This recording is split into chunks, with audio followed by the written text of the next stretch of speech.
Go live. सुप्रभात बच्चों, कैसे हैं आप? मैं हूं डॉक्टर अंकित श्रीवास्तव। उम्मीद है कि आप सपरिवार कुशल होंगे। सबसे पहले मैं पिछली कक्षा में आए तकनीकी खराबी के लिए पूरी टीम की ओर से क्षमा प्रार्थी हूं। शिक्षा निदेशालय के ऑनलाइन पठन पाठन के क्रम में आज हम आपके लिए लाए हैं आपकी पाठ्य पुस्तक अंतरा का एक पाठ, देवसेना का गीत। आज की यह जो कक्षा है ये दो भागों में बटी हुई है। पहले भाग में हम देवसेना के गीत के रचयिता छायावाद के सुप्रसिद्ध कवि जयशंकर प्रसाद के व्यक्तित्व और कृतित्व से रूबरू होंगे तथा दूसरे भाग में हम देवसेना के गीत का भावात्मक और कलात्मक दृष्टिकोण से परिचय प्राप्त करेंगे। आज की कक्षा के प्रथम भाग को हमारे साथी डॉक्टर आलोक तिवारी जी प्रस्तुत करेंगे और दूसरे भाग को श्रीमती सुमन शर्मा जी प्रस्तुत करेंगे। आज के विषय विशेषज्ञ के रूप में हमारे साथी डॉक्टर शिवेंद्र झा भी मौजूद रहेंगे। अतः आप अपने प्रश्नों को कमेंट बॉक्स में दर्ज करना ना भूलें। कक्षा के अंत में आपको कमेंट बॉक्स में एक प्रश्नोत्तर गूगल फॉर्म के रूप में दिया जाएगा, जिससे आप अपनी समझ को जान सकते हैं। तो चलिए इस यात्रा की शुरुआत करते हैं छायावाद के प्रमुख स्तंभों में से एक जयशंकर प्रसाद के व्यक्तित्व और कृतित्व के साथ। डॉक्टर आलोक जी। धन्यवाद अंकित जी। नमस्ते बच्चों। तो मधु गुनगुना कर कह जाता कौन कहानी यह अपनी, मुरझा कर गिर रही पत्तियां देखो कितनी आज घनी, इस गंभीर अनंत नीलिमा में अनंत जीवन इतिहास, यह लोग करते ही रहते हैं अपना व्यंग मलिन उपहास। तो बच्चों, ये पंक्तियां सुनकर कुछ याद आया? जी हाँ, ये पंक्तियां हैं कविवर जयशंकर प्रसाद की कविता आत्मकथ्य से, जो कि आपने अपनी कक्षा 10 की पाठ्य पुस्तक में पढ़ी है। आज बच्चों हम इन्हीं जयशंकर प्रसाद के व्यक्तित्व, कृतित्व और उनकी रचनाओं पर चर्चा करने जा रहे हैं। बच्चों, क्या आपने सोचा है कि आखिर किसी रचना को पढ़ने से पूर्व, किसी कहानी अथवा कविता को पढ़ने से पूर्व, किसी उसके रचनाकार, कवि या कहानीकार के व्यक्तित्व, उसके कृतित्व के बारे में जानना क्यों आवश्यक है? दरअसल प्रत्येक रचनाकार अपने समय के देश, काल, वातावरण के दायरे में रहते हुए रचनारत होता है। वह अपने परिवेश से प्राप्त अनुभवों, संवेदनाओं और चिंतन को एक विशेष रचनात्मक प्रक्रिया से गुजरकर किसी रचना के रूप में प्रस्तुत करता है। आशय यह है कि रचनाकार अपने परिवेश से जो अनुभव प्राप्त करता है, वह जो सीखता है अपने वातावरण से, और उसका जो व्यक्तित्व होता है, यह दोनों ही उसकी रचना धर्मिता को, उसके लेखन को प्रभावित करती है। और यदि हम उसके समय, उसके परिवेश, उसके इतिहास और उसके व्यक्तित्व को भली भांति समझ जाएं, तो रचना को समझना बहुत सरल हो जाता है। रचना और अधिक अर्थवान और रुचिकर हो जाती है। इसलिए आज हम देवसेना का गीत पाठ पढ़ने से पूर्व कवि जयशंकर प्रसाद के जीवन, उनके कृतित्व और उनकी रचनात्मक विशेषताओं का अध्ययन करने जा रहे हैं। बच्चों, जयशंकर प्रसाद का जन्म काशी के एक सुप्रसिद्ध वैश्य परिवार में 30 जनवरी सन 1889 में हुआ था। पारिवारिक संस्कारों से जयशंकर प्रसाद के व्यक्तित्व में शैव दर्शन के प्रति आस्था, साहित्यिक अभिरुचि और भारतीय संस्कृति व इतिहास के प्रति गौरव के भाव बीज के रूप में पड़े। यही बीज कालांतर में उनके चिंतन और अध्ययन से उनकी रचनाओं के रूप में प्रस्फुटित हुआ। जयशंकर प्रसाद के पितामह श्री शिवरत्न साहू शिव भक्त थे, तो पिता श्री देवी प्रसाद जी साहित्य प्रेमी। इनकी माता जी की रुथाटन और पूजा पाठ में थी। तो इस प्रकार से उनके इन पारिवारिक संस्कारों ने उनके व्यक्तित्व की आधार भूमि तैयार की, यानी शुरुआत की। प्रसाद जी का बाल्यकाल सुख के साथ व्यतीत हुआ। धनाढ्य परिवार में उत्पन्न हुए थे। धनी वैश्य परिवार था उनका, अतः उनकी बचपन की अवस्था बहुत सुख में बीती, किंतु 8 वर्ष की आयु में ही उनकी मां का और 10 वर्ष की आयु में पिता का असामयिक निधन हो गया, जिससे उनके घर की आर्थिक स्थिति खराब होने लगी। वे विद्यालयी शिक्षा केवल 8वीं कक्षा तक प्राप्त कर सके, किंतु स्वाध्याय द्वारा उन्होंने संस्कृत, पाली, अंग्रेजी तथा हिंदी भाषाओं और साहित्य का गहन अध्ययन किया। स्वाध्याय के अपने इसी गुण के फलस्वरूप वो इतिहास, दर्शन, धर्मशास्त्र और पुरातत्व के प्रकांड विद्वान हुए। बच्चों, ये तो जयशंकर प्रसाद की बौद्धिक व्यक्तित्व का विवरण था। आइए अब उनके उस व्यक्तित्व की चर्चा करें जिस व्यक्तित्व के कारण उनकी कविताओं में परिपक्वता आई। जयशंकर प्रसाद स्वभाव से अत्यंत शांत, सौम्य एवं गंभीर प्रकृति के व्यक्ति थे। उन्हें दूसरों की निंदा और अपनी प्रशंसा दोनों में रुचि नहीं थी। वे बहुमुखी प्रतिभा संपन्न व्यक्ति थे। वे मूलतः तो कवि थे, किंतु उन्होंने नाटक, कहानी, उपन्यास, निबंध आदि अनेक साहित्यिक विधाओं में उच्च कोटि की रचनाओं का सृजन किया। जयशंकर प्रसाद जी के साहित्य में राष्ट्रीय जागरण का स्वर प्रमुख है। उन्होंने अपने संपूर्ण साहित्य में, विशेषकर नाटकों में, प्राचीन भारतीय संस्कृति के गौरव के बोध को जागृत करके यह काम किया। जैसा कि मैंने आपको पहले ही बताया कि जब हम किसी रचनाकार के समय और उसके परिवेश के बारे में जानते हैं तो उसकी रचनाओं को समझना सरल हो जाता है। प्यारे बच्चों, राष्ट्रीय जागरण का अभिप्राय होता है अपने देश के गौरव बोध को, अपने देश की महानता के विषय में अपने देश के लोगों को जागृत करना, उन्हें सचेत करना। दरअसल उस समय यह एक ऐतिहासिक आवश्यकता भी थी। भारत गुलामी की बेड़ियों में जकड़ा हुआ था। अंग्रेजों का हम पर आधिपत्य था और अंग्रेज केवल राजनीतिक सत्ता भर कायम करके नहीं रह रहे थे, बल्कि उन्होंने भारत के लोगों को हीनता बोध से भी ग्रस्त कर दिया था। यहां तक कि उनके शिक्षा मंत्री लॉर्ड मैकाले ने कहा कि भारत का संपूर्ण ज्ञान इंग्लैंड की एक पुस्तकालय की अलमारी के दराज भर से ज्यादा नहीं है।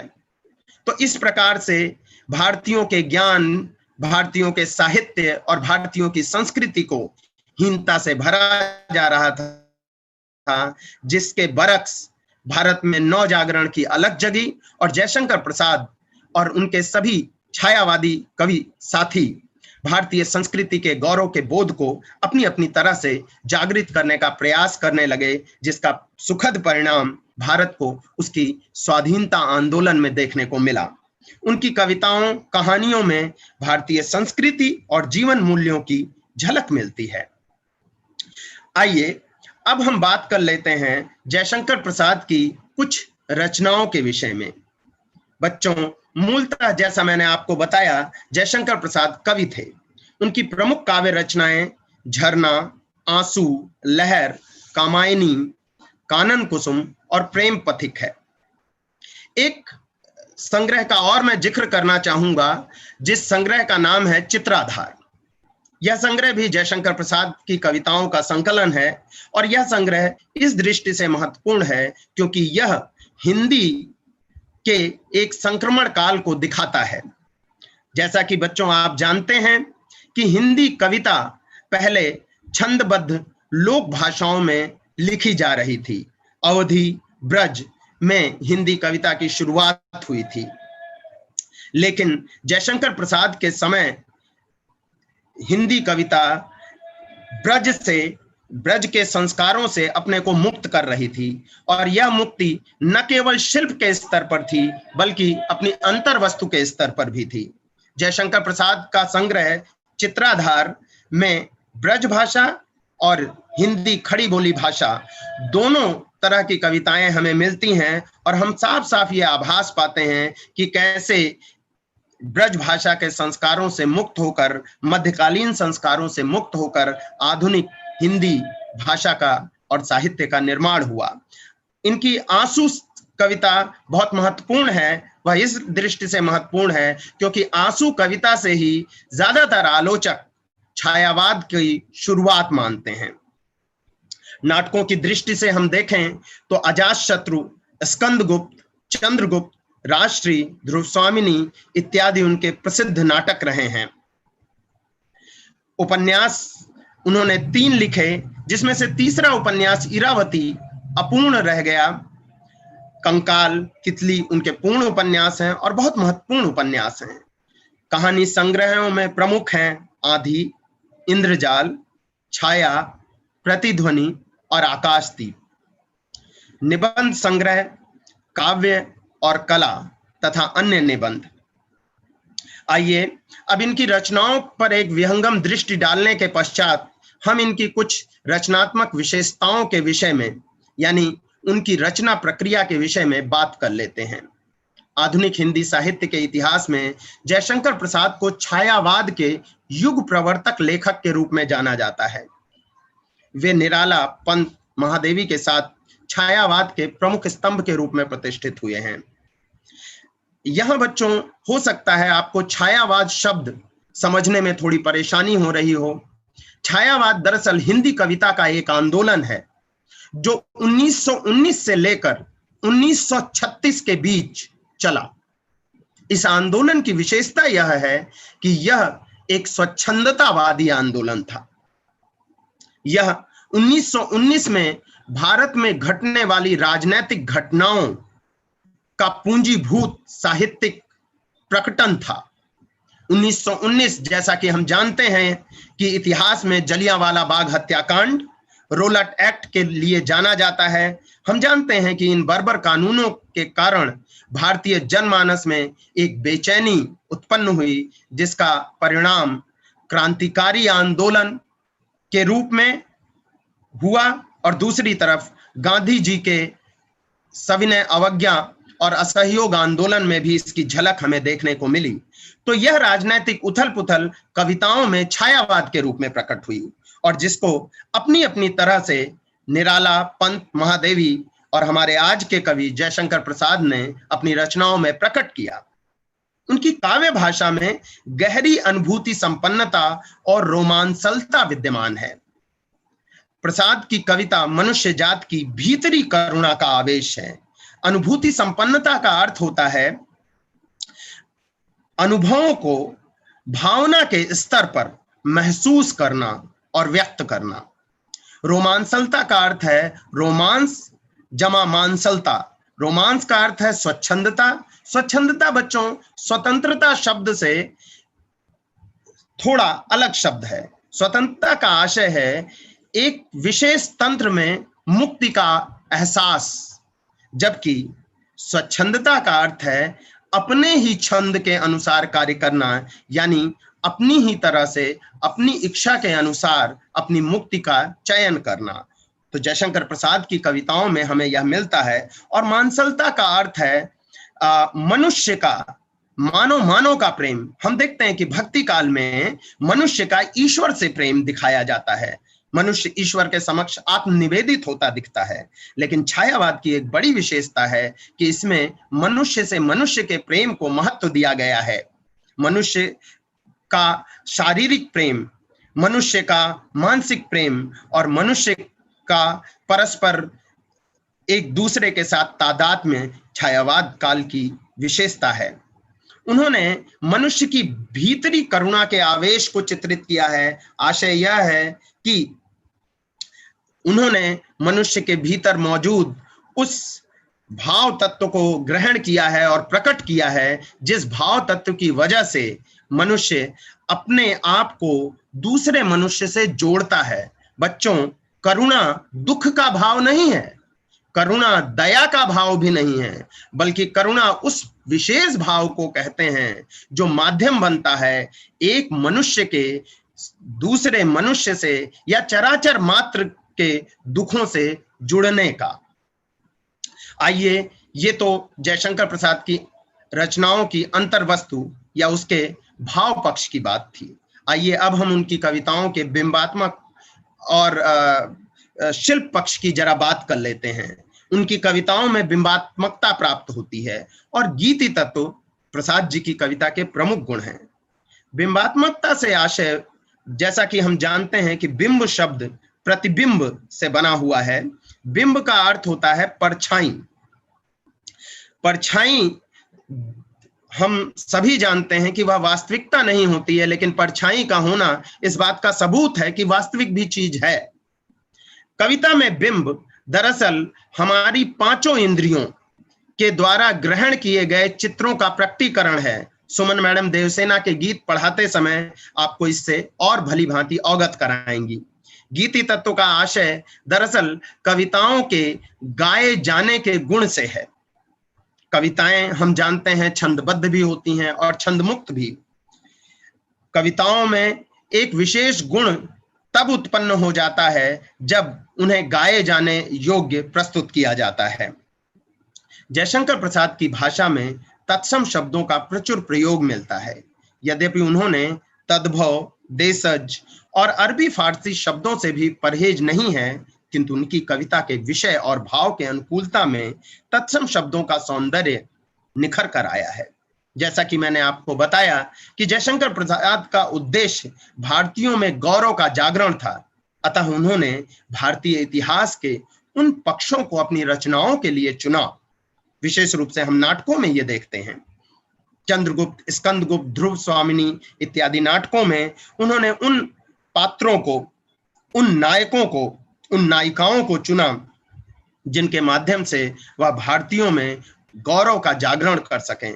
जाहिर बात है कि ऐसे समय को, ऐसे नायकों को चुनते समय उसी प्रकार की भाषा का चयन करना पड़ता है। अतः उनकी भाषा में तत्सम शब्दों का सौंदर्य हमें दिखाई पड़ता है। नाटक लेखन में जयशंकर प्रसाद भारतेंदु के बाद हिंदी साहित्य में एक अलग धारा के युग प्रवर्तक हुए हैं। युग प्रवर्तक का आशय है नए युग को शुरू करने वाले। बच्चों, हम जानते हैं कि भारतेंदु हरिश्चंद्र के नाटकों में लोक तत्व की प्रधानता थी, लेकिन जयशंकर प्रसाद के नाटकों में यह लोक तत्व तो मौजूद है, साथ ही साथ भारत की क्लासिकल परंपरा का भी आभास मिलता है। इनके नाटकों पर अभिनेता के अभाव का आरोप लगता रहा है, लेकिन आज उनके अनेक नाटक सफलतापूर्वक अभिनीत हो चुके हैं। उनके नाटकों में प्राचीन वस्तु विन्यास और रसवादी भारतीय परंपरा तो है ही, साथ ही उन्होंने पारसी नाटक कंपनियों, बांग्ला तथा भारतेंदु युगीन नाटकों एवं शेक्सपियर की नाटकीय शिल्प विधि के योग से नवीन मार्ग भी ग्रहण किया है। पारसी नाटक कंपनियों का प्रभाव उनके नाटकों के बीच बीच में गीतों के रूप में आया है। रोमांस और प्रेम के गहन क्षणों को व्यक्त करते समय हम स्पष्ट रूप से उनके नाटकों में पारसी नाटक कंपनियों का प्रभाव देख सकते हैं। बच्चों, आपको याद दिला दूं कि यह वही प्रभाव है जो भारतीय फिल्मों को विश्व की अन्य फिल्मों से अलग करती है। आप देखते हैं कि भारतीय फिल्मों के बीच में गाने, गीत, शायरी मौजूद होती है, संगीत मौजूद होता है। कहानी की दृष्टि से, कथा साहित्य की दृष्टि से देखें तो उनके कहानी और उपन्यास समकालीन प्रेमचंद की कहानियों से अलग थे। बच्चों, किसी महान रचनाकार के समय में उससे अलग रचना रच पाना अपने आप में महान प्रतिभा की मांग करता है, जो कि जयशंकर प्रसाद में मौजूद थी। उन्होंने हिंदी कहानी क्षेत्र को व्यापकता प्रदान की। हम देखते हैं कि प्रेमचंद की कहानियां यथार्थ वर्णन की तरफ झुकी हुई हैं। जयशंकर प्रसाद की कहानियां यथार्थ वातावरण के चित्रण से अधिक मनुष्य के मन के भीतर के यथार्थ को चित्रित करने में ज्यादा ध्यान लगाती हैं, और यही कारण है कि वे मानवीय करुणा, प्रेम, कल्पना और भारतीय राष्ट्रीयता के अनेक गौरवपूर्ण पक्षों का उद्घाटन कर सके। न केवल आकाशदीप जैसी उनकी ऐतिहासिक पृष्ठभूमि की कहानियां, बल्कि गुंडा जैसी उनकी वर्तमान यथार्थ को प्रस्तुत करने वाली कहानियों में भी ये विशेषताएं हम देख सकते हैं। तो अब मैं आमंत्रित करना चाहूंगा अपनी मित्र सुमन जी को कि वे आएं और देवसेना के गीत के माध्यम से जयशंकर प्रसाद की इन विशेषताओं और उनके व्यक्तित्व के इस प्रकाशन को उदाहरणों के माध्यम से आपके समक्ष प्रस्तुत करें, आपको समझाएं। मेरी तरफ से धन्यवाद। सुमन जी आइए। जी, धन्यवाद आलोक सर। सभी को नमस्कार। बच्चों, कैसे हैं आप लोग? आशा है आप लोग शारीरिक और मानसिक रूप से बिल्कुल स्वस्थ और सुरक्षित होंगे। गुड। देखो, शरीर और मन दोनों का ही स्वस्थ रहना जरूरी है, क्योंकि दोनों का ही हमारे लिए समान महत्व है। क्यों? आप लोग मुझसे सहमत है ना? लेकिन दोनों में एक ही तो अंतर है बच्चों। क्या अंतर है? शरीर और मन में एक ही अंतर है कि शरीर को हम देख पाते हैं और मन हमें दिखाई नहीं देता। तो यही से शुरू है हमारा आज का पाठ, देवसेना का गीत, जिसे महाकवि जयशंकर प्रसाद ने लिखा है और जिसे हम एक छायावादी रचना कहते हैं। तो इस पाठ को पढ़ने के बाद विद्यार्थी सक्षम हो जाएंगे इन सभी बातों में। बच्चों, जब भी हम छायावाद की बात करते हैं, जब भी हम छायावाद की चर्चा करते हैं, तो हमारे सामने दो शब्द आते हैं, प्रस्तुत और अप्रस्तुत। अभी आलोक सर ने आपको कई बातें समझाई अप्रस्तुत के बारे में। प्रस्तुत क्या है? जो हमें दिखाई देता है, जो हमारी आंखों के सामने है, बाहरी जगत, जिसे हम स्थूल भी कहते हैं। और अप्रस्तुत जो दिखाई ना दे, जो हमारे मन के भीतर कहीं है, जो सूक्ष्म है, जिसे हम सूक्ष्म नाम से जानते हैं। तो प्रस्तुत और अप्रस्तुत ये दो चीजें हैं। लेकिन छायावादी कविता हम आज पढ़ने जा रहे हैं। छायावादी कविता में इसी अप्रस्तुत का या अप्रस्तुत के आधार पर प्रस्तुत का वर्णन अधिक हुआ है और इसी अप्रस्तुत को इसमें छाया का नाम दे दिया गया। यहां तक समझे आप लोग? आपको समझ में आया? अगर इसी बात को और स्पष्ट करना चाहते हैं तो चलिए चलते हैं हिंदी की कक्षा में। तो हिंदी की कक्षा में शिक्षक आए। उस दिन मौसम बहुत सुहावना था, बादल घिरे हुए थे, ठंडी हवा चल रही थी और इतने में वर्षा भी स्टार्ट हो गई, शुरू हो गई। तो वर्षा के आते ही सबका मूड बदल गया।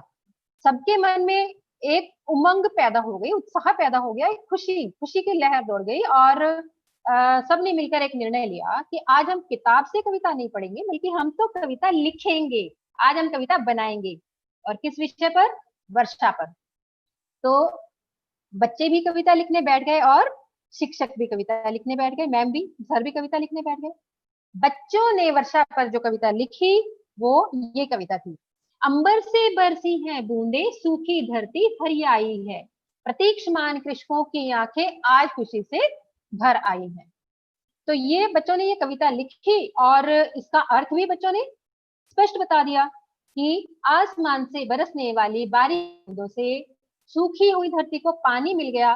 पानी मिलने से फसलें लहरा उठी और जो कृषक, जो किसान लंबे समय से वर्षा की प्रतीक्षा कर रहे थे, उनका मन भी आज खुशी से भर उठा। तो उनकी कविता में, बच्चों की कविता में वर्षा का एक सीधा वर्णन था और उसका अर्थ भी उन्होंने सीधा सीधा समझा दिया। अब आई शिक्षक की बारी।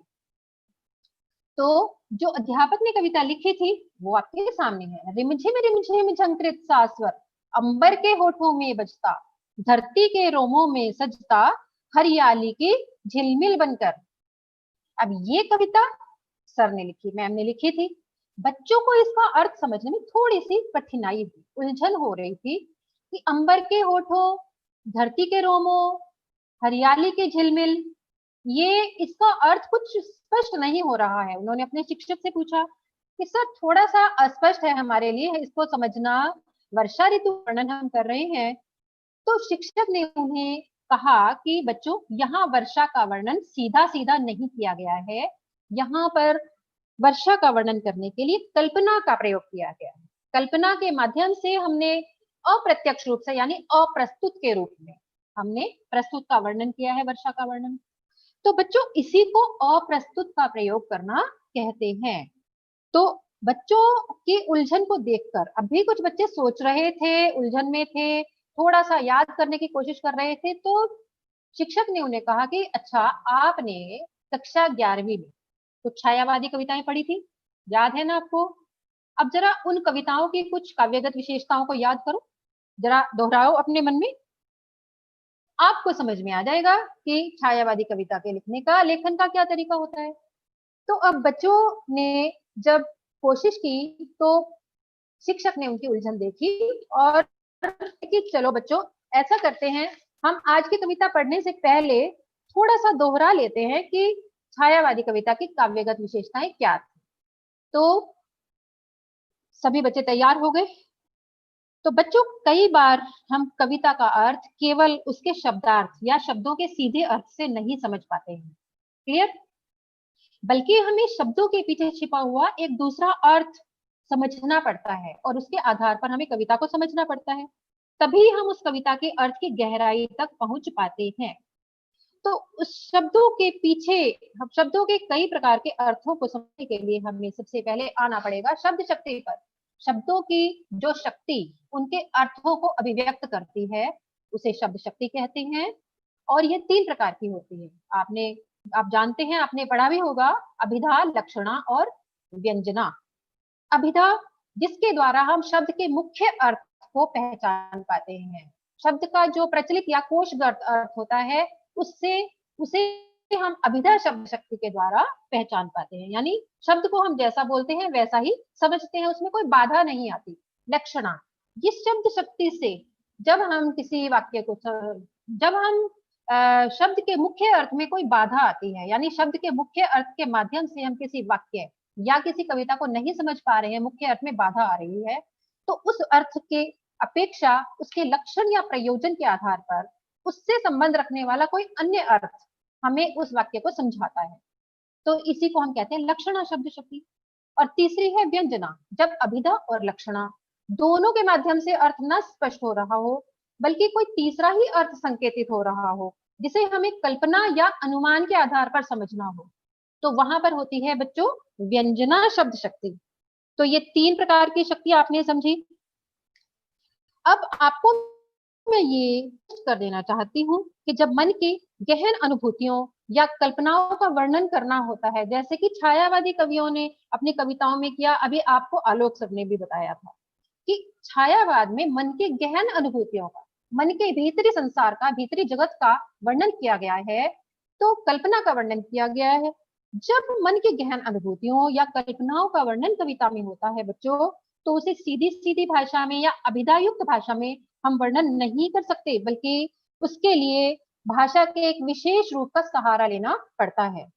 इसीलिए छायावादी कविता में कवियों ने अभिधा के अपेक्षा लक्षणा और व्यंजना शब्द शक्ति का प्रयोग अधिक किया, और इसी लक्षणा और व्यंजना शब्द शक्ति के आधार पर उस कविता की जो काव्यगत विशेषताएं हैं उसे हम लाक्षणिकता या व्यंजकता या फिर लाक्षणिक शैली और व्यंग्यपूर्ण शैली कहा जाता है, ध्वन्यात्मक शैली भी कहते हैं इसे, या हम कह सकते हैं कि लाक्षणिक भाषा और ध्वन्यात्मक भाषा का प्रयोग किया है। लाक्षणिक शब्द लक्षणा शब्द शक्ति से बना है और इसमें लक्षणा शब्द शक्ति का प्रयोग करके कविता में वर्णन किया जाता है चीजों का या भावों का या स्थिति का, और व्यंजना शब्द शक्ति का प्रयोग करके हम उस कविता के गहरे और गूढ़ अर्थ को समझते हैं अपनी कल्पना और अनुमान के आधार पर। तो यहाँ पर आपको स्पष्ट हुआ कि छायावादी कविता में लाक्षणिकता और व्यंजकता कैसे आती है और इसका क्या महत्व है बच्चों। तो क्योंकि कविता का सीधा अर्थ केवल शब्दार्थ से या वाक्य संगति से अर्थ नहीं समझ पाएंगे, तो छायावाद की जो कविता है उसकी बनावट एक कल्पना से बनती है, एक बिंब से बनती है, इसमें कल्पना का प्रयोग अधिक छिपा होता है, इसके पीछे कल्पना छिपी होती है और हमें उसी के माध्यम से कविता का अर्थ समझना पड़ता है। यहाँ तक आपको क्लियर हुआ। अगली जो काव्यगत विशेषता है वह है प्रतीकों का प्रयोग, प्रतीकात्मकता। बच्चों प्रतीक क्या होता है? जब प्रकृति के का कोई अंश या कोई भी अन्य वस्तु मन के किसी भाव या स्थिति को व्यक्त करने का माध्यम बन जाती है, यानी मन की अनुभूति को हम किसी और चीज के माध्यम से अभिव्यक्त कर रहे हैं स्थिति को, तो वहां पर उस जो जिस चीज के माध्यम से व्यक्त कर रहे हैं उसे हम क्या कहते हैं? प्रतीक। वो प्रतीक बनकर आते हैं। छायावाद की कविता में आप इन प्रतीकों का प्रयोग भी देखते हैं। अगली जो काव्यगत विशेषता है उसे हम कहते हैं चित्रात्मकता, शब्दों के द्वारा चित्र निर्माण। बच्चों आपको याद होगा आपने 11वीं कक्षा में सुमित्रा नंदन पंत की लिखी एक कविता पढ़ी थी संध्या के बाद। सिमटा पंख सांझ की लाली जा बैठी अब तरु शिखरों पर। याद आया क्या था इसमें? एक बिंब था, एक चित्रात्मकता थी। हमें लग रहा था कि हम इस कविता को पढ़ते समय एक दृश्य अपनी आंखों से देख रहे हैं, मन में एक चित्र सा बन रहा है। बस इसी को कहते हैं चित्रात्मकता, और इसी से बिंबों का भी निर्माण होता है। मैंने आपको बताया छायावादी कविता बिंब से बनती है, उसकी जो बनावट है वो बिंब के आधार पर बनी हुई है। इसके अलावा जो छायावादी कविता है बच्चों, उसमें मुक्त छंद का प्रयोग किया है, यानी वो छंदों के बंधन से मुक्त है। कविता में छंद तो है, लय तो है, जो छंद का एक आधारभूत आधार होती है, जो लय है वो छंद का आधार होती है, लेकिन छंद का बंधन कहीं नहीं है। अभी आलोक सर ने आपको बताया कि छायावादी कविता में एक स्वच्छंदता थी। यहाँ कवियों ने अपनी मन की भावनाओं और अनुभूतियों का स्वच्छंदता से वर्णन किया है। किसी बंधन में पढ़कर उसका स्वच्छंदता से वर्णन नहीं किया जा सकता था, इसलिए वर्णों की गणना और मात्राओं की गणना का बंधन तोड़ दिया गया और एक स्वच्छंदता उसके वर्णन में आ गई, तो इसको हम कहते हैं मुक्त छंद की कविता। क्या आपको यहाँ तक ये काव्यगत विशेषताएं समझ आ गई, क्लियर हो गई, स्पष्ट है? तो अब हम चलते हैं आज के विषय पर। आज का हमारा जो विषय है वह है देवसेना का गीत। श्री जयशंकर प्रसाद द्वारा है, और जयशंकर प्रसाद जी छायावाद के प्रवर्तक कवि माने जाते हैं, ये आपको आलोक सर ने बताया है अभी। तो देवसेना का गीत जो है वह जयशंकर प्रसाद के स्कंदगुप्त नामक नाटक से लिया गया है। बच्चों यह एक ऐतिहासिक नाटक है, तो गीत पढ़ने से पहले हमें इसका थोड़ी सी पृष्ठभूमि समझ लेनी चाहिए। हमें इसका आधार पता लग जाएगा कि देवसेना कौन थी और उसने यह गीत कब गाया, यानी नाटक की पृष्ठभूमि से ही पता लगेगा। तो अब मैं आपको इस नाटक की थोड़ी सी पृष्ठभूमि, इसकी कथा वस्तु बता देती हूँ बच्चों, और उसके बाद हम देखेंगे एक छोटी सी वीडियो क्लिप इस गीत के बारे में। तो बच्चों सुनिए, इस नाटक की जो कथा है वो 5वीं शताब्दी के गुप्त वंश के राजा स्कंदगुप्त के जीवन पर आधारित है। स्कंदगुप्त उस समय आर्यावर्त के सबसे शक्तिशाली और विस्तृत साम्राज्य मगध के शासक थे। मालवा राज्य के शासक थे बंधुवर्मा और उनकी बहन थी देवसेना। उस समय हमारे देश पर शक और हूण जैसी बर्बर जातियों ने आक्रमण किया था। आपने हिस्ट्री पढ़ी है, इतिहास में पढ़ा है आपने कि मध्य एशिया से आई हुई शक और हूण जैसी बर्बर जातियों ने हमारे देश पर उस समय आक्रमण किए थे, और यहाँ के राजाओं ने उनसे बहुत ही भयंकर युद्ध किए थे और वहां पर बहुत विनाश भी हुआ था। तो बंधुवर्मा के राज्य पर जब हूणों ने आक्रमण किया तो उन्होंने स्कंदगुप्त से सहायता मांगी, और स्कंदगुप्त ने संकट के समय वहां जाकर उनकी सहायता की और शत्रु को परास्त किया। वहां स्कंदगुप्त की वीरता और पराक्रम को देखकर देवसेना और विजया नाम की दोनों युवतियां उनके प्रति आकर्षित हो जाती हैं, परंतु दोनों का स्वभाव एकदम विपरीत है।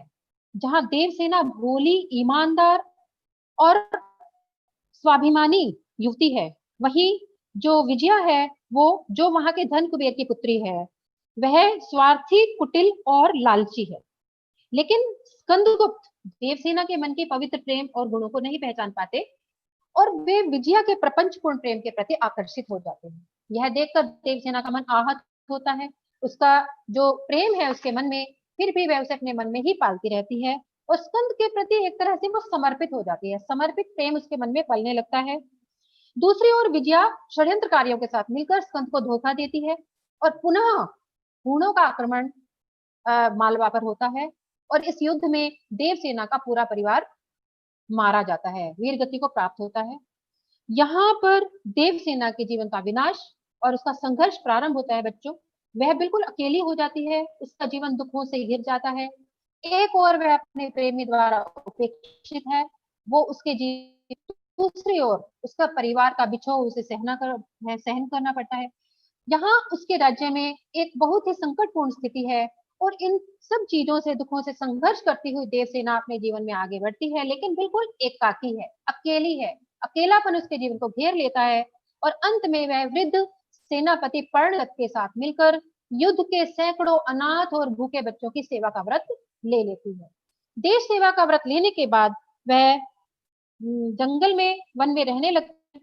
लेकिन जब स्कंदगुप्त को विजया की वास्तविकता और देवसेना के त्याग का बोध होता है तो वे देवसेना के समक्ष आते हैं और उनसे प्रणय निवेदन करते हैं।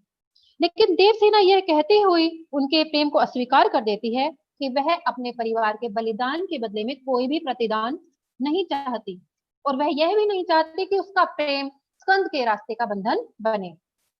लेकिन साथ ही वह अपने प्रेम को भी प्रकट कर देती है और वह कहती है कि वह पूरा जीवन अंतिम समय तक केवल स्कंदगुप्त को ही अपने मन में रखेगी, उन्हीं से प्रेम करेगी। उसके इस समर्पित प्रेम को देखकर स्कंदगुप्त भी प्रतिज्ञा करते हैं कि वे भी आजीवन अविवाहित ही रहेंगे। तो बच्चों, ये देवसेना की जीवन की एक विडंबना और उसकी विरोधाभास उसके सामने आता है।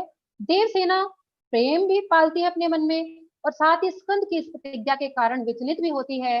तो यहाँ पर उसके मन की जो विडंबना है और उसका जो वेदना उसके मन से फूटती है, एक टीस उभरती है उसके मन में कि ये मेरे जीवन में क्या हुआ, वहां उसके मन से गीत फूटता है, देवसेना का गीत जिसे हम पढ़ रहे हैं आज। आह वेदना मिली विदाई, मैंने भ्रमवश जीवन संचित मधुक करियों की भीख लुटाई। छल छल थे संध्या के श्रमकण, आंसू से गिरते थे प्रतिक्षण। मेरी पर लेती थी नीरवता अनंत अंगड़ाई। श्रमित स्वप्न की मधु माया में, गहन विपिन की तरु छाया में, पथिक पुनींदी श्रुति में किसने यह विहाग की तान उठाई। लगी सतृष्ण दीप्त थी सबकी, रही बचाए फिरती कब की। मेरी आशा आह बावली, तूने खो दी सकल कमाई। चढ़कर मेरे जीवन रथ पर, प्रलय चल रहा अपने पथ पर। मैंने निज दुर्बल पद बल पर उससे हारी होड़ लगाई। लौटा लो अपनी यह थाती, मेरी करुणा हा हा खाती। विश्व न संभलेगी यह मुझसे, इससे मन की लाज गवाई। तो ये देवसेना का गीत था और अब आप इसका एक वीडियो क्लिप देखेंगे बच्चों।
तो बच्चों, आपने ये देखी देवसेना का गीत संगीत भरे स्वर में। बच्चों, गीत और कविता में यही अंतर होता है कि कविता को दोनों रूपों में पढ़ा जा सकता है, लेकिन गीत को गाकर ही पढ़ना चाहिए, पढ़ा जाता है, क्योंकि गीत का वास्तविक आनंद हम गाकर ही प्राप्त कर सकते हैं। इसके अलावा गीत कविता आकार में कविता की अपेक्षा कम छोटे छोटे होते हैं, संक्षिप्त होते हैं। कविताएं लंबी भी हो सकती है, लंबी कविताएं भी बहुत लिखी गई हैं हिंदी साहित्य में। और गीत में मन के गहरे भावों की अभिव्यक्ति होती है, जिस प्रकार से आपने इस गीत में सुना। तो ये कविता और गीत में अंतर था। और इस गीत को, इस वीडियो को हमने रंग संचार यूट्यूब चैनल के सौजन्य से प्राप्त किया था। हम उनके प्रति आभार व्यक्त करते हैं। तो आपने गीत देखा। और बच्चों, छायावादी कवियों ने गीत बहुत से लिखे हैं और आपने भी 11वीं कक्षा में महादेवी वर्मा जो छायावादी कवित्री हैं, उनके लिखे हुए 2 गीत पढ़े हैं। क्या आपको याद है? जरा आपने चैट बॉक्स में लिखे, जरा कौन कौन से गीत पढ़े हैं, देखें जरा हमारे बच्चे अपने पढ़े हुए पाठ्यक्रम को कितना याद रखते हैं। तो चलिए आज के गीत पर आते हैं, देवसेना का गीत। बच्चों, इस गीत के पृष्ठभूमि में 2 पात्र खड़े हैं हमारे सामने, स्कंदगुप्त और देवसेना। देवसेना मालवा के राजा बंधु वर्मा की बहन है और स्कंदगुप्त जो है वे मगध के शासक हैं। बच्चों, यह संयोग ही है कि देवसेना जब स्कंदगुप्त के प्रेम का प्रतिदान चाहती थी तब स्कंदगुप्त उससे विमुख थे, और जब स्कंदगुप्त उसके प्रति प्रेम और सम्मान का भाव लेकर प्रणय निवेदन करने आते हैं तब देवसेना उसे स्वीकार नहीं कर पाती, क्योंकि उसने अपने जीवन के लिए एक मार्ग सुनिश्चित कर लिया था, देश सेवा का मार्ग। फिर भी उसके मन में स्कंद के प्रति एक समर्पित प्रेम छिपा हुआ है और उसे वे प्रकट भी करती है। साथ ही स्कंद को वह मुक्त भी करना चाहती है अपने बंधन से, अपने प्रेम के बंधन से। तो यहाँ पर हम देखते हैं कि देवसेना के मन में एक वेदना और एक यातना छिपी है। यहाँ पर देवसेना के मन में बहुत से विरोधी भावों का दबाव आ जाता है। बहुत से विरोधी भाव मन में दबाए हुए एक विडंबनापूर्ण स्थिति में वह एक गीत उसके मुंह से निकलता है, आह वेदना मिली विदाई। ये जो बच्चों आह शब्द है, आप जानते हैं, आपको ज्ञात है कि यह एक वेदना का सूचक शब्द है, हमारे मन की पीड़ा की सूचना देता है। आह व्यक्ति के मन से, मनुष्य के मन से कब निकलता है? जब वह बहुत पीड़ा में होता है। तो आह से इस गीत का प्रारंभ होता है। ये वेदना का सूचक है जो कि देवसेना अपने मन में छिपाए बैठी थी। वेदना, ये कैसी वेदना आज मुझे मिली कि मुझे अपने जीवन से अपने प्रेम को विदाई देनी पड़ी, सुखों को विदाई देनी पड़ी। बच्चों, यहाँ आज देवसेना ने अपने जीवन से केवल स्कंदगुप्त को ही विदा नहीं किया है, अपितु उसने अपने जीवन से सभी अपने सुखों और सुखों की संभावनाओं को भी विदा कर दिया है। आज उसके जीवन से सारी आशाएं और आकांक्षाएं, उन सबको उसने छोड़ दिया है, विदा कर दिया है। अब अपनी सारी अपेक्षाओं को समाप्त कर दिया है। तो आज उसके मन की जो वेदना और पीड़ा है, उसे आज की स्थिति में तो दुख दे ही रही है। अब उसका जो स्मरण है, जो स्मृति में उसका पूरा पिछला जीवन घूम जाता है। वह अपने पिछले जीवन को, विगत जीवन को याद करती हुई कह रही है कि मैंने जीवन भर क्या पाया? मैंने अपना जीवन एक धोखे में ही तो बिता दिया। भ्रम, भ्रम का अर्थ है धोखा। अब बच्चों, यहाँ आप देख रहे हैं ये जो पद्यांश है, इसके सामने इसके कुछ ऐसे शब्द हैं जिनके अर्थ से आप परिचित नहीं है। तो आपको क्या करना है? इन शब्दों से मित्रता करनी है। मित्रता कैसी? इनके अर्थ याद कर लीजिए, शब्द आपके मित्र बन जाएंगे। तो हम चलते हैं कि देवसेना कहती है कि भ्रमवश मैंने एक अज्ञान में, एक धोखे में अपने जीवन को बिताया, और जीवन भर जो भी मेरे मन में कोमल भावनाएं थी, मेरे अमूल्य गुण थे, मेरी जो सेवा भावना थी, उसे मैंने मधुकरियों की भीख की तरह लोगों पर लुटाती रही। बदले में उसे कुछ भी नहीं मिला, उसे कोई प्रतिदान नहीं मिला। मधुकरियों का अर्थ है भिक्षा। जब हम किसी को भीख देते हैं तो बदले में हमें कुछ नहीं मिलता। इसी प्रकार देवसेना भी खाली हाथ ही रह गई, और आज वह कह रही है कि जिस प्रेम की आशा मैंने की थी वो तो मेरा भ्रम था, वह प्रेम मेरे लिए था ही नहीं। ये वस्तु, यह चीज उसे, उसके मन को पीड़ा पहुंचा रही है। आगे वो कहती है, छल छल थे संध्या के श्रमकण, आंसू से गिरते थे प्रतिक्षण, मेरी यात्रा पर लेती थी नीरवता अनंत अंगड़ाई। वह अपने जीवन पर दृष्टिपात कर रही है, विगत जीवन को स्मरण कर रही है, और वह याद कर रही है कि उसका पूरा जीवन केवल संघर्ष और दुखों के बीच ही बीता।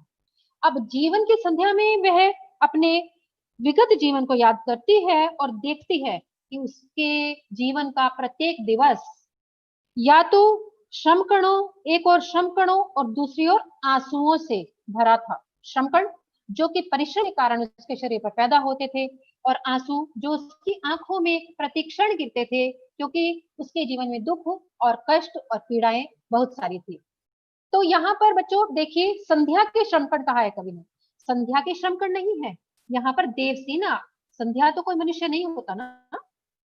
देवसेना के श्रमकणों की तरफ संकेत किया है कवि ने, और संध्या के माध्यम से किया है। तो जिस अप्रस्तुत की हमने बात की थी, वही अप्रस्तुत यहाँ पर आया है। अप्रस्तुत के माध्यम से प्रस्तुत का वर्णन कवि कर रहा है। ये बात आपको यहाँ स्पष्ट हुई।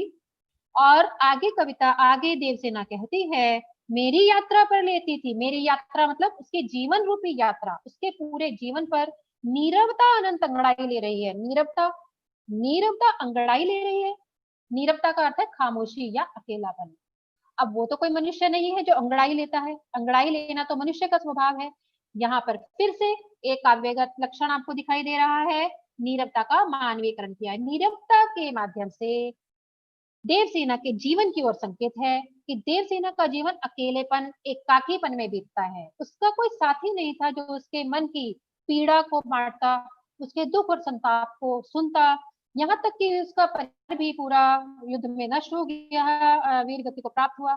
मित्र ने उसको धोखा दिया। इसी लांछना और उपेक्षा को सहती हुई देवसेना अकेली ही अपने जीवन के संघर्षों का सामना कर रही है।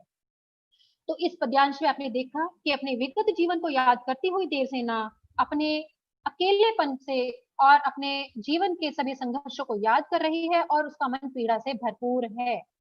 तो यहाँ आप इसका भावार्थ भी देख सकते हैं और इसको पुनः पढ़कर समझ भी सकते हैं। बच्चों, भावार्थ मैंने आपको समझा दिया है। अब हम देखते हैं इस पद्यांश के भीतर जो शिल्प सौंदर्य यानी काव्यगत विशेषताएं कौन कौन सी आई हैं। कुछ मैंने आपको बता दी हैं कि लाक्षणिक भाषा का, जो लाक्षणिकता की हमने बात की थी, मधुकरियों की भीख लुटाई, छलछलती संध्या के श्रमकण, यहाँ अप्रस्तुत के माध्यम से प्रस्तुत का वर्णन किया गया है। नीरवता अनंत अंगड़ाई, यहाँ नीरवता के मानवीकरण के माध्यम से कवि ने एक अव्यक्त शब्दों के अव्यक्त अर्थ को आपको समझाने की कोशिश की है। बच्चों, यहाँ मुख्य अर्थ से नहीं समझ में आ रही है चीजें, तो यहाँ हम क्या कहेंगे कि इस कविता की शैली कैसी है, लाक्षणिक शैली। यहाँ हम व्यंजना से इन पंक्तियों का अर्थ समझ रहे हैं, अपने कल्पना और अनुमान के आधार पर वर्णन किया है। बच्चों, अलंकार आप लोग अपनी पिछली कक्षाओं में पढ़ चुके हैं, अलंकारों की पहचान आपको है, इसलिए मैं अलंकारों का विस्तार से वर्णन आपके सामने नहीं कर रही हूँ। बस आप ये देख लीजिए कि किन किन पंक्तियों में कौन सा अलंकार आया है। आंसू से, इसमें उपमा अलंकार है। छल छल, इसमें पुनरुक्ति प्रकाश। और मानवीकरण किसका किया गया है, नीरवता का, तो यहाँ मानवीकरण अलंकार है। चित्रात्मकता यानी बिंब निर्माण हुआ है। नीरवता अनंत अंगड़ाई, अंगड़ाई शब्द से चित्रात्मकता की अनुभूति है। आंसू से गिरते थे प्रतिक्षण और भीख लुटाई। इस कविता में करुण रस का प्रयोग है क्योंकि पीड़ा और वेदना का वर्णन किया गया है। बच्चों, कुछ इसमें व्याकरणिक शब्द भी आए हैं, जैसे मैंने शब्द जो है वो सर्वनाम शब्द है और मेरी शब्द जो है वो सार्वनामिक विशेषण है। इस कविता में गेयता का यानी संगीतात्मकता का गुण विद्यमान है क्योंकि ये गीत है और हम इसको कैसे पढ़ते हैं, गाकर पढ़ते हैं। देवसेना अपने जीवन को स्मरण कर रही है, घटनाओं को स्मरण कर रही है, इसलिए यहाँ पर स्मृति बिंब भी कहलाएगा। स्मृति बिंब का प्रयोग है और इसकी भाषा जो है वो परिष्कृत खड़ी बोली अर्थात तत्सम प्रधान। इस कविता में तत्सम शब्दों का अधिक प्रयोग हुआ है, इसलिए हम इसकी भाषा को कैसा कहेंगे, परिष्कृत यानी तत्सम प्रधान खड़ी बोली जिसमें संस्कृत निष्ठ शब्दों का अधिक प्रयोग हुआ है। तो आपने अब तक की जो कविता समझी, क्या आपको समझ में आई? क्या आपने अब तक के पाठ को समझा? उसके आधार पर हम एक छोटा सा आपसे रूबरू हो गए। तो अब मैं आलोक सर से अनुरोध करती हूँ कि आलोक सर जरा बच्चों का जरा जांच कीजिए तो सही कि बच्चे इस पाठ को समझ भी पा रहे हैं, मैं समझा भी पा रही हूँ या नहीं। धन्यवाद सुमन मैडम। निश्चित रूप से आपने जिस तरह से स्कंदगुप्त नाटक का संदर्भ लेते हुए कथा सुनाई स्कंदगुप्त और देवसेना के प्रेम की, और जिस तरह से आपने इतने रोचक ढंग से इस कविता को स्पष्ट किया, इसके शिल्प पर प्रकाश डाला, मैं पूरे विश्वास से कह सकता हूं कि बच्चे सभी प्रश्नों के बिल्कुल सटीक उत्तर दे सकेंगे। क्यों बच्चों? तो आइए मैं आपसे प्रश्न पूछता हूं और आप लोग इन प्रश्नों के उत्तर अपने चैट बॉक्स के माध्यम से हम सभी को पहुंचाएं। तो आपको इस प्रश्न में बच्चों सही और गलत छांटना है। सही जो बिंदु है उसके आगे सही लिख देना है और चैट बॉक्स में लिख देना है, और जो गलत है उसके आगे गलत चैट बॉक्स में लिख देना है। तो चलिए, पहला बिंदु है देवसेना मगध की राजकुमारी थी।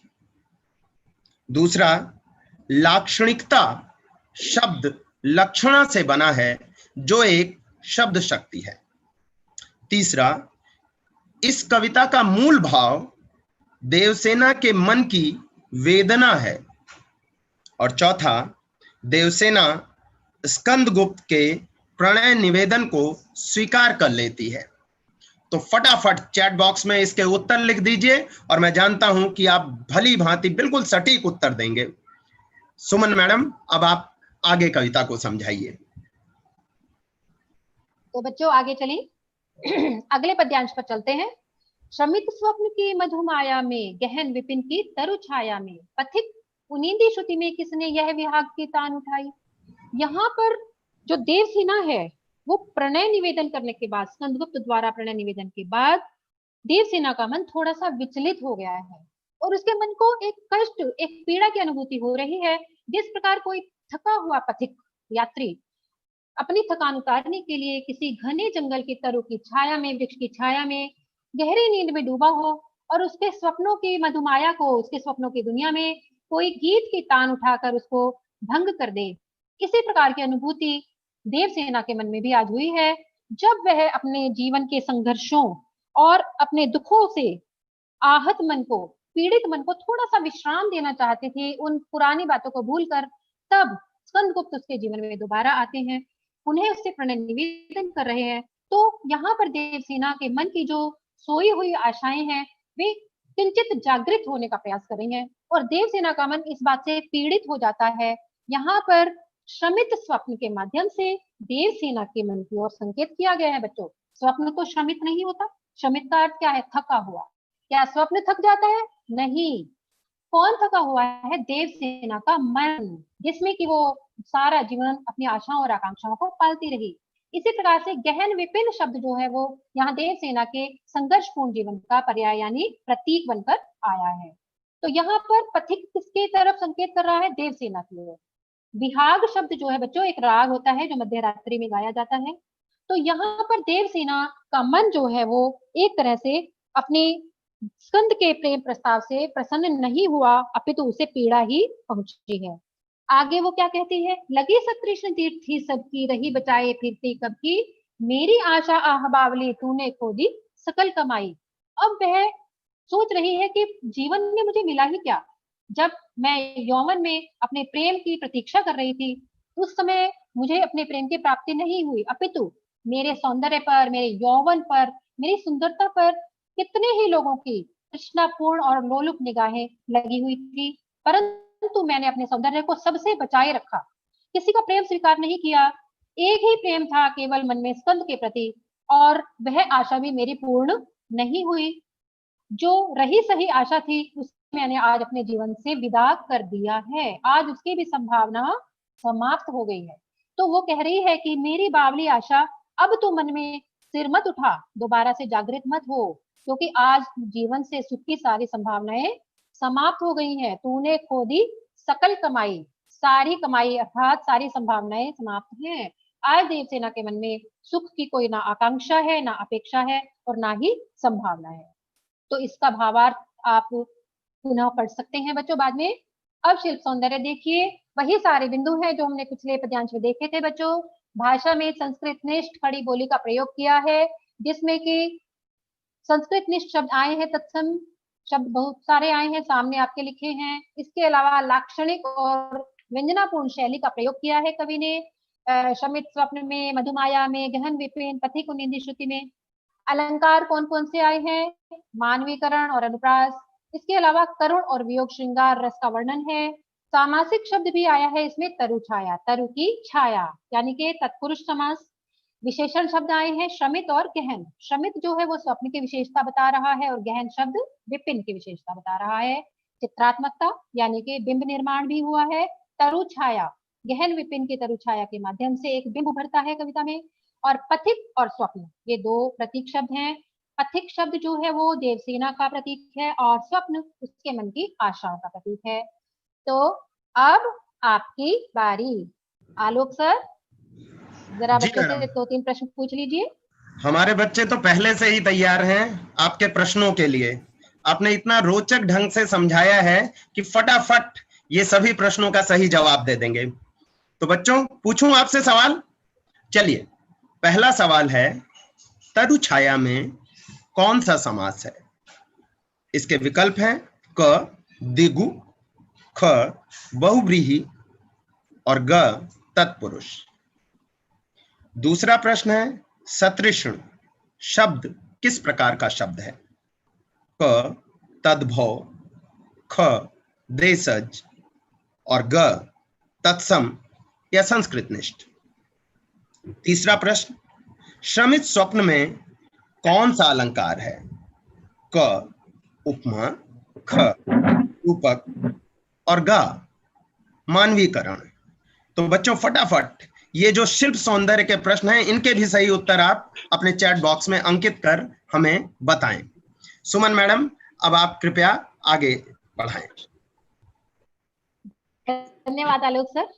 तो बच्चों, अब कविता का अंतिम पद्यांश आपके सामने है। चढ़कर मेरे जीवन रथ पर, प्रलय चल रहा अपने पथ पर, मैंने निज दुर्बल पदबल पर उससे हारी होड़ लगाई।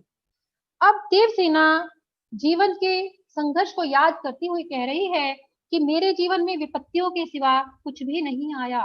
उसने अपने जीवन में केवल विनाश का ही सामना किया। विनाश के दृश्य न जाने कितनी बार देखे। प्रलय का अर्थ क्या है? विनाश।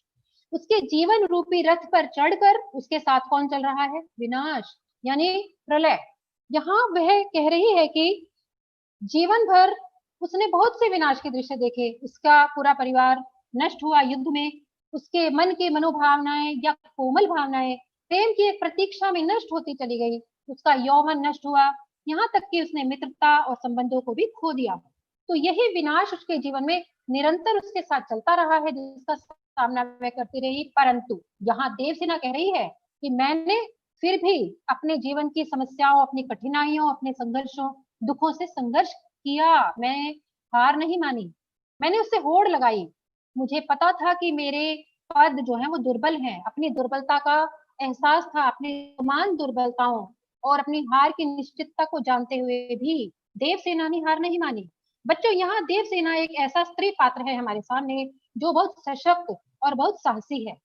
इन पंक्तियों में हमें देवसेना के साहस और लगन का परिचय मिलता है। तो यहाँ पर वो कह रही है कि मैंने जीवन भर संघर्ष किया, अपने दुखों से हार नहीं मानी, परंतु फिर भी विनाश ही विनाश मेरे जीवन में दिखाई दिया है। अंत में अपने इस संघर्षपूर्ण जीवन से देवसेना थक गई है और अपने मन में दुख और पीड़ा को सहते सहते भी वह एक थकान और एक हतोत्साह महसूस कर रही है। अब वह एक तरह से परम शक्ति से, ईश्वर से प्रार्थना कर रही है कि हे विश्व, विश्व यहाँ पर ईश्वर का प्रतीक है बच्चों, हे ईश्वर लौटा लो अपनी यह थाती, मेरी करुणा हा हा खाती। विश्व न संभलेगी यह मुझसे, इससे मन की लाज गंवाई। थाती का अर्थ है धरोहर। हे ईश्वर, मेरे मन में जो आपने इस करुणा और प्रेम के रूप में जो एक कोमल भावनाएं मेरे मन में भरी थी, जिनके कारण मैं जीवन भर सेवा भाव रखती रही, परंतु बदले में प्रतिदान में मुझे कुछ नहीं मिला, केवल दुख और संताप ही मैंने पाया। इससे मैं जीवन भर लज्जित ही होती रही। परंतु अब इन भोली भावनाओं का और पीड़ा और दुख का भार मुझसे नहीं संभाला जाता।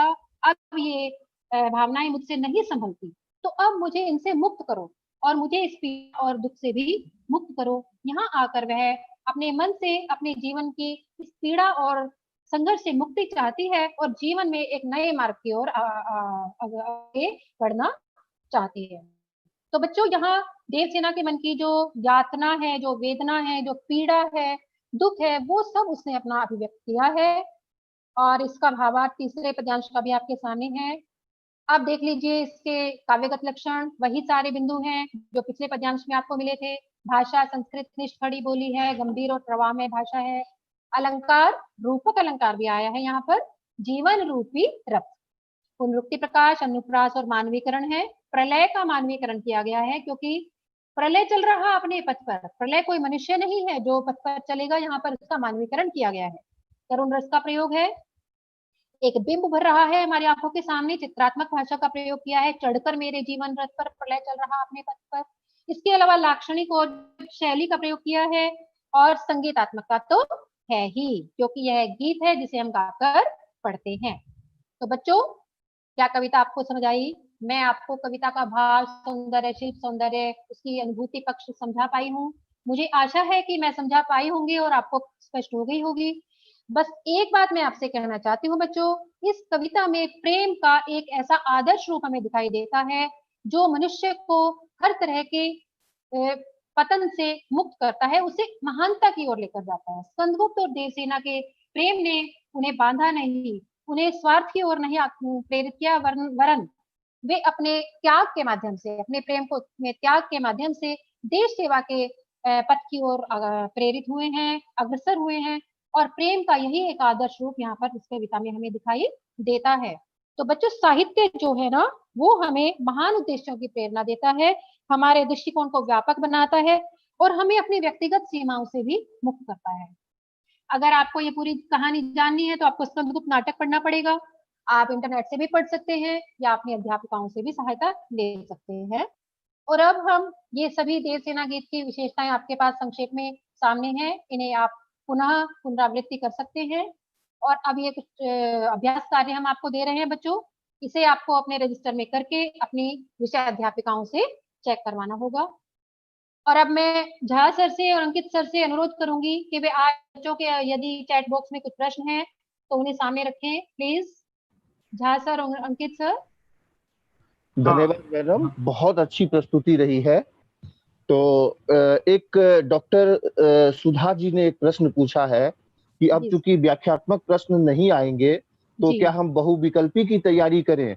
तो उनके लिए जवाब है जी हाँ मैम, हाँ जी, आप दे बिल्कुल दीजिए तैयारी सर करें। हाँ। और इसके लिए आप जो नया पाठ्यक्रम सीबीएसई से आया है उसकी भी सहायता ले सकते हैं। और पिछले कार्यक्रम में हमने उस पर विस्तार से चर्चा की थी, तो आप उसके भी देख सकते हैं, वो यूट्यूब पर उसी लिंक पे उपलब्ध है, आप उसको देख सकते हैं। दूसरा, एक छात्र ने पूछा है कि वैश्य क्या होता है? तो बेटा, वैश्य व्यापारी को कहते हैं, जो व्यापार करते हैं। कि हमारे जो भारतीय इतिहास में जो वर्ण व्यवस्था थी उसमें चार वर्ण का उल्लेख हुआ है कि ब्राह्मण, क्षत्रिय, वैश्य और शूद्र। तो वैश्य उनको कहा जाता था जो वाणिज्य व्यवसाय करते थे, व्यापार करते थे। कुछ बच्चों ने कहा है कि भाषा जो है, आलोक जी ने जब व्यक्तित्व और कृतित्व प्रस्तुत किया था तो भाषा थोड़ी सी उनके स्तर से ऊपर थी। तो इस बच्चे को मैं आश्वस्त करना चाहता हूं कि अगली कक्षा में बच्चों हम इनका जरूर ध्यान रखेंगे। और बहुत ही रोचक प्रश्न और उत्तर अपने आप में आए हैं। बहुत अच्छा आपकी प्रस्तुति रही है मैम। अंकित जी अगर कुछ कहना चाहेंगे? जी जी सर। बच्चों, मैं एक चीज़ कहना चाहता हूँ कि मैं आपके जो इस YouTube लिंक है इसके नीचे मैं एक गूगल फॉर्म डाल दूंगा। इस गूगल फॉर्म में आप अपने प्रश्नों की जांच कर सकते हैं कि आपने जो ये पाठ पढ़ा है वो कितना आपको समझ में आया है। तो आप सभी बच्चे उसको जरूर सॉल्व करें, उसको हल करें, ताकि हमें भी पता रहे कि हम आगे अपने जो कक्षाएं लेकर आए उसमें हम उन चीज़ों का ध्यान रखेंगे। सुमन मैम। हाँ जी, तो बच्चों अब कक्षा समाप्त हो रही है, अगली कक्षा में हम फिर मिलेंगे। तब तक पढ़ते रहिए, सीखते रहिए। आपके लिए बहुत बहुत शुभकामनाएं। और अब मैं आप सबका धन्यवाद करना चाहती हूँ। तो पूरी टीम की ओर से सभी बच्चों, सभी अध्यापकों और सभी जो भी हमारे साथ जुड़े हुए थे, सभी का बहुत बहुत धन्यवाद।